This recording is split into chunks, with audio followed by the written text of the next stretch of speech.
The draft is almost here, which means these God blessed draft rumors are almost done. This whole Jayden Daniels stuff, Bloom. Yeah. I've talked to many people around the league already who are saying it's way overblown about the Commanders getting together a bunch of prospects and going to Top Golf. And Jayden Daniels' agent, by the way, is just the one creating the problems here. Guess what Washington is going to do? And I have this on pretty good authority, Bloom. Mm. They're going to take Jayden Daniels at 2. Doesn't matter if he's thinking about the Raiders or he's thinking about the Broncos or whatever. Nah, it doesn't matter. They like Jayden Daniels. They're going to take him at 2. And this other stuff is what I've been told nonsense. Right. And we're going to sort some of this out. I mean, this is what's funny, is this is the big reveal. And some of what we have heard is nonsense. And some of what we have heard are the clues that lead you to the answer before everybody else. Interesting here, too, that Bill Belichick comes up again, as I think it was Belichick that put out there, like, yeah, it's smoke screens until the day of the draft, right? Remembering old Rick Gosselin's mock draft that would always show us, if you saw something in Rick Gosselin's mock on the day of the draft that you weren't expecting, you started to reformat your brain to be ready for that, like Dante Whitner going number 8. So I do think that the part of the fun of the reveal is who does what and what we learn about teams, but also it is who was telling the truth, who was telling us something that was real. And we come back to Adam Peters and Washington. I think we have two things side by side here. Okay. One is that from the beginning to the end of the process, Jayden Daniels has been the name connected to number 2, not quite as intensely as Zach Wilson was connected to the Jets. But that was like a foregone conclusion. No one even questioned that. And in hindsight, maybe we should have, or the Jets should have. But with Jayden Daniels, on one hand, we have Jayden Daniels. Washington has been the consensus pick if you were to poll people. However, we also hear Adam Peters has kept it really close to the vest. Nobody knows because Adam Peters is not saying anything, and it is his decision. Whenever Dan Quinn says, and Dan Quinn will say something about it, it's Adam Peters' decision. And again, a lot of people saying, well, these decisions aren't actually made yet. If it was 2 weeks ago or today, it's if you hear anything about the decision, it's a smokescreen. So we don't know. So, but of course, what is really fun about this specific question, Cease, is it determines at least the possible answers to lots of other questions we're obsessed with. Yeah, we're obsessed with who's moving up, who's moving down. And at the end of the day, it might not happen. Right. Honestly, There's with lots the of way it's maybe shaking out right if. now. Yes. Yes. There's a lot of hedging your bets, grabbing Zach Wilson. So maybe you don't have to trade up. Like there's a lot of that going on right now. It's why I just want the draft to get here. But I wanted to start with that Jayden thing because that's where it really kicks off. It puts New England in Right. the driver's seat. And then we'll see. I mean, it seems like Drake May. I'm working on my mock draft now. Still talking to a couple more league people. I'll have it out Wednesday night or Thursday morning, but it's like, okay, it seems like it's Drake May, I guess. But is that I've heard May has failed in the interview process with a few teams, not the Mm. Patriots and not the Broncos. I have not heard those results, but May's not really that impressive in terms of the interview process, at least for a few teams. Again, this is the pre-draft buzz. Right. So May at 3, I guess. Right. And then is it May at 3 to Minnesota? Is it May at 3 to New England? I do think that when we start to do the flow chart of the draft, um, it goes both ways, right? If May is the pick at 2, let's just simulate for a second. May is the pick at 2. Well, then Daniels becomes the pick at 3. But is it Daniels to New England or is it Daniels to Las Vegas, right? Or maybe a third team, maybe a team that we're not even thinking of because Daniels falling to 3 has been a scenario that hasn't been discussed as much. And you never know. But I will say this, Cease, as we try to tighten up what the possibilities are. If you believe a quarterback, if you're New England and you believe Drake May is a franchise quarterback, then I don't think there's any number of picks Minnesota can give you, right? And if you're Minnesota and you believe Drake May is a franchise quarterback, with some variable here of what do you think of JJ McCarthy, let's leave that aside for now. Then there's no number of picks that are too many picks to give up, right? In fact, even if you're New England and Minnesota, an organization that seems pretty competent, wants to give up 3 first-round picks to come up for Drake May, shouldn't that give you pause? Shouldn't that give you pause? Because, well, first of all, we're talking about 11 outside of the elite prospects in this class, 23, arguably a second round pick. Most estimates I'm seeing, Cecil, and you can add to this, I'm seeing 17 to 21 first round picks, which is pretty much in Yes. line with what we hear every year. So Nick Yes. Caserio knows what he's doing.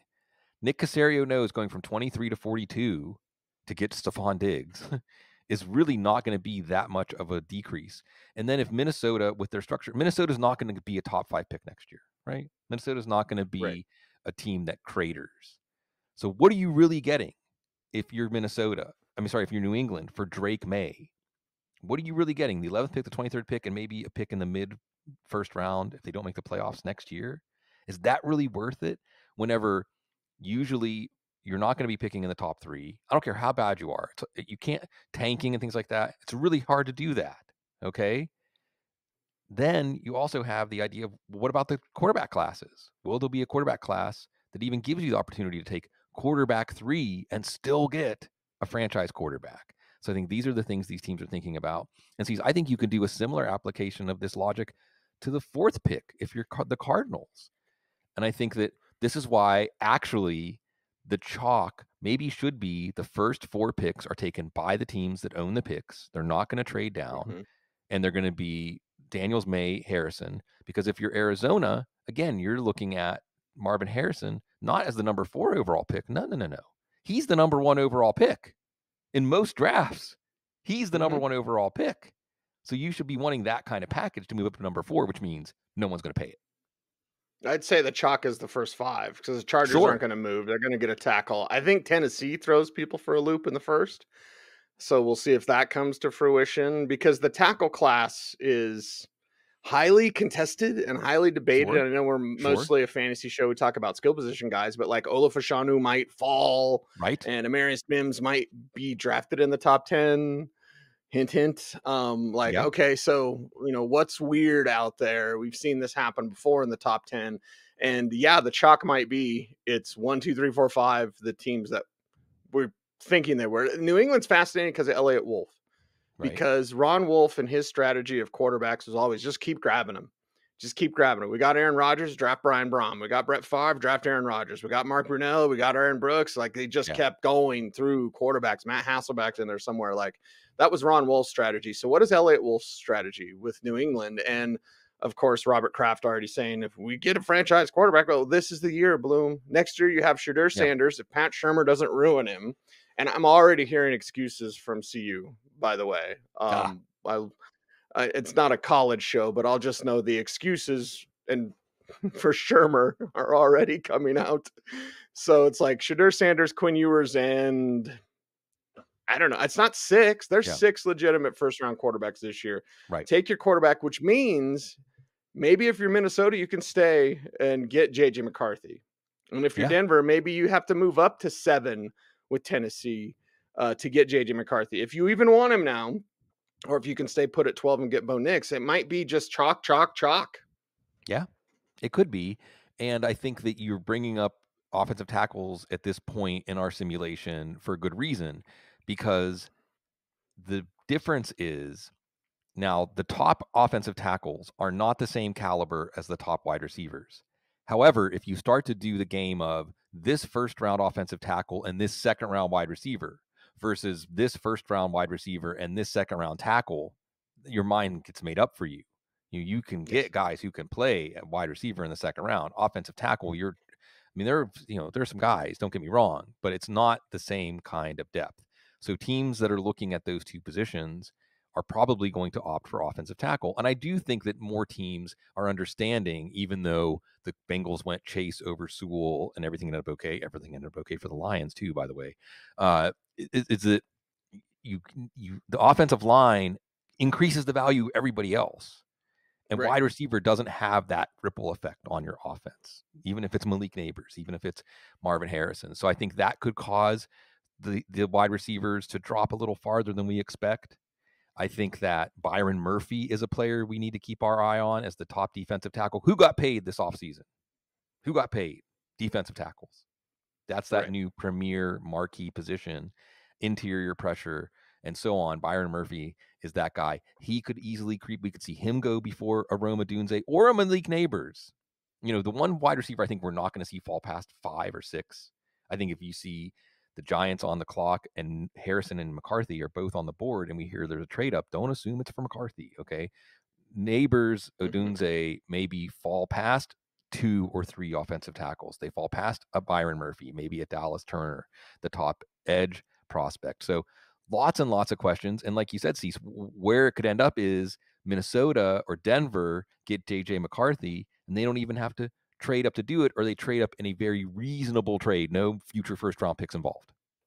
Right, a very reasonable trade. I think Neighbors goes to the Giants because the Giants are lying about the quarterback thing at the top, Yeah, and Dable would love an explosive playmaker like that. So hell, Bloom, it might be the first 6 picks, sure. right? And then there's Tennessee, right? Okay, so now Yes. 7.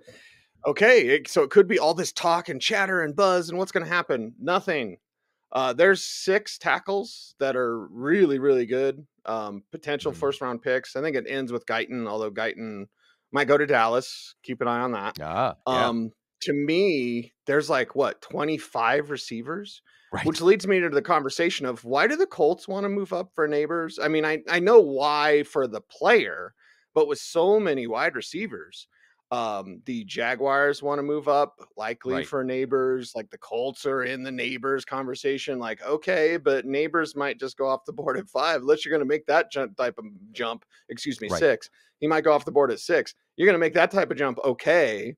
But in this wide receiver class, why do the Colts and the Jaguars so intent, or there's buzz building Right. that there's a crescendo about them wanting to move up?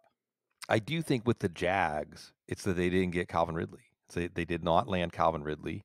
And Calvin Ridley didn't quite deliver on what we hoped Calvin Ridley would provide for this offense, which is not just consistency outside. He was probably better than his stats indicated, but opening things up and taking this offense to the next level. And so now you insert Malik Neighbors, you insert Roma Dunze as that. And they did get Gabe Davis, but consistently the talk was even after they signed, remember, they signed Gabe Davis before Calvin Ridley went to Tennessee. And there was talk that they were going to take both. They were going to have, really stock up this offense. So I think with the Jags, the desire for that playmaking outside receiver, and they're in play for Brian Thomas too. So that's the other thing. You miss on Neighbors to get his teammate Brian Thomas, who's the Neighbors. There's some overlap in terms of the deep game, at least in terms of the downfield speed and what you can do, and maybe more will come online in the future with Brian Thomas. With the case of the Colts, it is interesting because with the Colts, you have a team that has that young quarterback, but unlike a Chicago, unlike a Houston, even Carolina, if we're going to be honest, they're not building around him, right? What have the Colts done this offseason to make his job easier, to increase his firepower? Nothing. Maybe this is what we're waiting for. They're standing pat. They're kind of treading water this offseason. Maybe Brock Bowers is that guy for them at Mhm. 15. What do you think, real quick, Cease? What do you think? Do you think Bowers, if the Broncos don't take a quarterback, is Bowers in play for the Broncos? Their number 2 need, is a playmaking tight end. But I go back to what Daniel Jeremiah said about, like, what you pay tight ends compared to what a rookie tight end contract is. You're not getting really much of a discount. So is Yeah. 12 the right spot? It's about there. Yeah, and Bowers is the number 3, the 3rd best player in this draft, in my opinion. Of all Hmm. players, of all positions, Brock Bowers is the 3rd best player in this draft. But because of that position, and because usually, not always, it takes tight ends 3 years to get going. Okay, so Bowers at 15 sounds real nice. And if Yeah. you're looking for that wide receiver punch, and you want the punch of Malik Neighbors and Roba Dunze and Marvin Harrison Jr., you can get that in Brock Bowers. So honestly, 15 is probably a sweeter spot. And from what I know, Bloom, and again, could be way wrong and totally Sure. off and totally disappointed on Thursday night doing the draft coverage for Denver Sports with James Palmer. So my man James Palmer No, joined me. Yes, dang, yes. Well, touchdown. they I've been allowed, and feel very blessed for this, but they told me, they said, "Who do you want?" And I said, "The best draft show I could possibly have is my man John Davis running it, me as the analyst, and James Palmer I was like, if you can get me those three and put us together, we'll have the best draft show as possible. So yeah, very excited about that. But I'll be very disappointed if it's not a quarterback at 12. But Brock Bowers at 12 would make some sense, and get excited about, well, whoever's throwing him the ball in the future. But Brock Bowers to Indianapolis, Right. whew, Yeah. And smoke it's show. not, if not there, I think that if Indy were to pass on him, now you've got Cincinnati in play at 18. Yeah. Yeah. I think that's the floor for Bowers. And look, the beautiful thing about the draft, it is the ultimate eye of the beholder exercise, right? Even when you look at some of these wide receivers, how you're going to rank them, which ones you even want in the first place. They all have this glass half full, glass half empty take. And as far as the positional value, the surplus value you bank with a Brock Bowers compared to a wide receiver, compared to an edge, compared to an offensive tackle, where those positions top out at 25 million a year. Defensive tackle now even 30 million a year. And obviously quarterback 45 million, 50 million a year. So you're thinking about banking that surplus value. But I'll flip this argument on its head and say, because the NFL and the NFLPA sees how long is the list of to-dos for the next CBA for the NFLPA. It's long, and it's getting longer every day. Oh yeah. And one Yeah. and one of them is that positional designation is based on where you're listed on the depth chart. The team can just say, well, any team, if they have a choice between listing someone as a wide receiver or a tight end, it's going to say tight end. I mean, the pay of top tight ends is like 40% of top wide receivers right now. So shouldn't that maybe be an incentive to take Brock Bowers? Because when Brock Bowers gets to his second contract, you don't got to pay him $30 million a year like you do a wide receiver.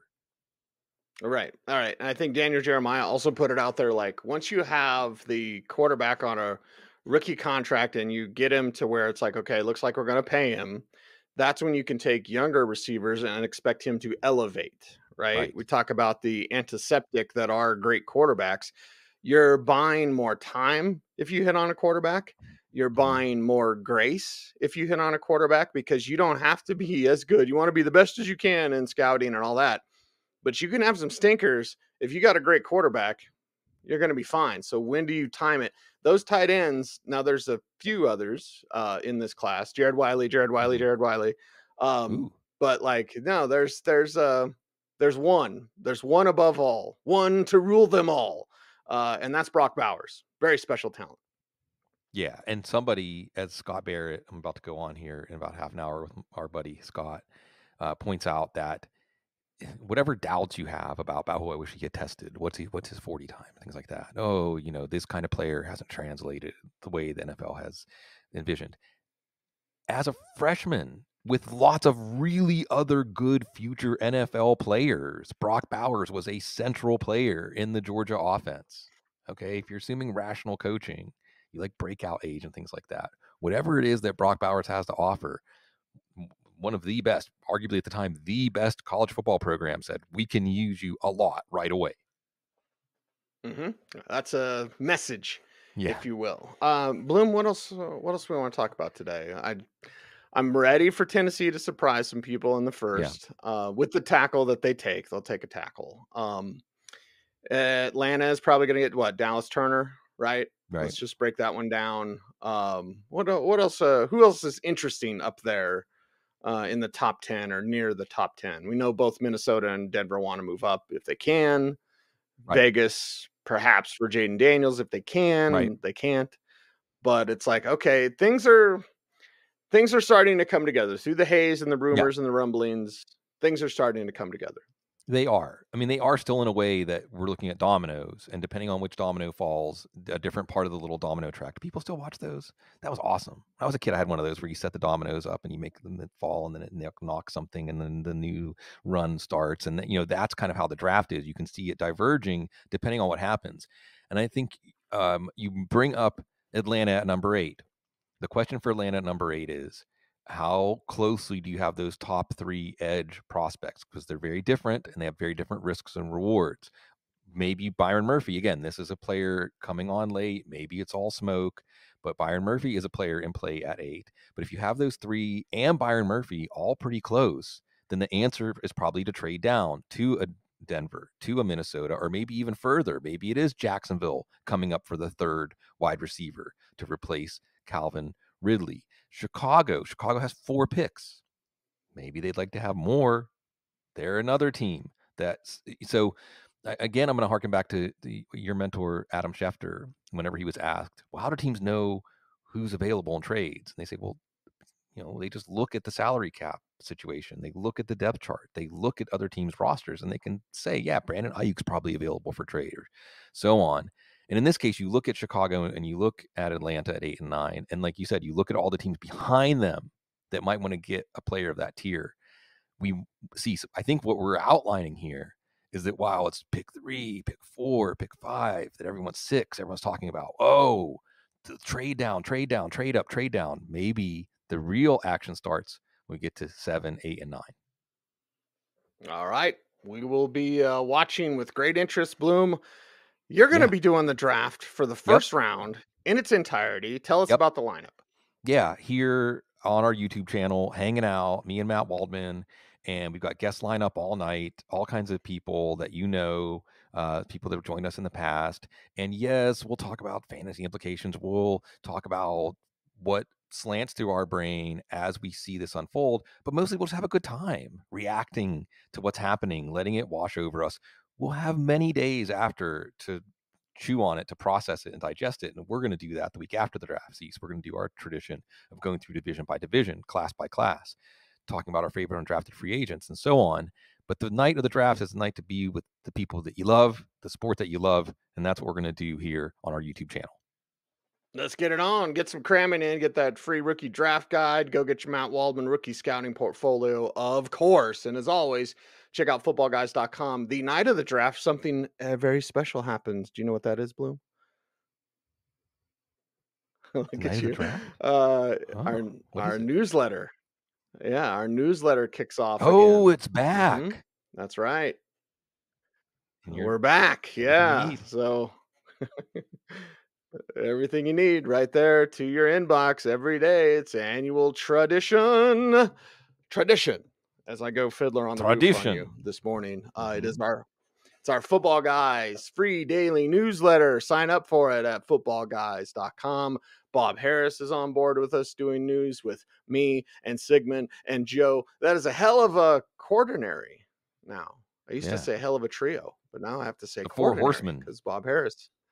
Yes, there we go. All right. To help your fantasy team, let's get it on. It is footballguys.com. He is Sigmund Bloom. You follow him on Twitter at Sigmund Bloom. I'm at Cecil Lammey. The show is at the Audible saying, thanks for watching. Help us do the YouTube things. Like, comment, share, subscribe, hit the notification bell so that you never miss a vid. He's Sig. I'm Cecil. We are the Audible. Everyone, stay tuned and stay frosty.